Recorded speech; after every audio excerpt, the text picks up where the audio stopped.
Super Mario RPG Legend of the Seven Stars is one of my favorite games of all time. That's why I was over the moon when the remake was announced this year. The original game was such a dream collaboration between Squaresoft and Nintendo at the time, and Nintendo seemingly gave the big RPG developer free rein to get weird. For those who never played the SNES original, here's the basic plot. It begins as always with Mario trying to rescue Princess Peach. After defeating Bowser, a giant sword crashes through his castle and in the process severs Star Road, thus scattering 7 star pieces. Eventually, Mario and his new companion, Mallow, meet Geno, who is a spirit from beyond who is possessing this doll. Together, they must restore balance to the world, otherwise wishes won't come true. It sounds dire, but the game is very lighthearted. Again, Nintendo let Squaresoft get weird with Mario, and the remake didn't neuter anything. From a villain literally tasting Peach's tears, to Bowser just being a pathetic loser, it's all great.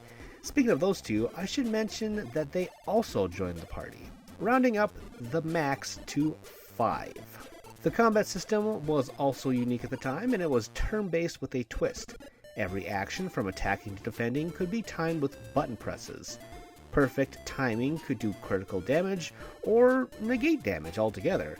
It kept things active, which made sense for the platforming franchise, and many games since then have copied this formula.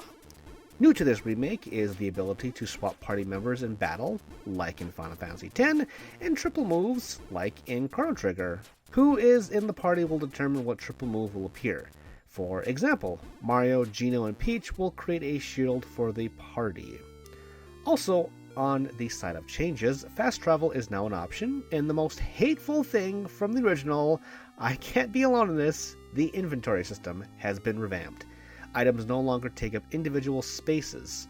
Also, there's a storage container, like in Resident Evil, for you to, store excess items.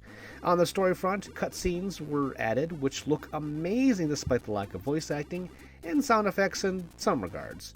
Sound-wise, the music was altered, which is mostly good, although my favorite song, the Forest Maze theme, is still better in the original. Thankfully, you can change music styles in the menu whenever you want. This is 90% the same game with improved graphics and small mechanical tweaks here and there. The biggest actual addition is the post-game content consisting of new and reused bosses. It's, it's something. So, overall, did it live up to my expectations? Well, nostalgia wants me to give it a 10 out of 10.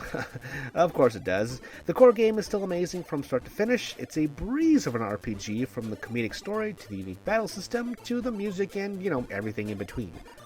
But, big old but, as a remake, I still felt like it could have taken more chances, tweaked more things, added others, Without spoilers, there are places in the original game that felt like something was cut out and, rushed. But hey, maybe that's just me as a superfan wishing ultimately that this game got a proper sequel.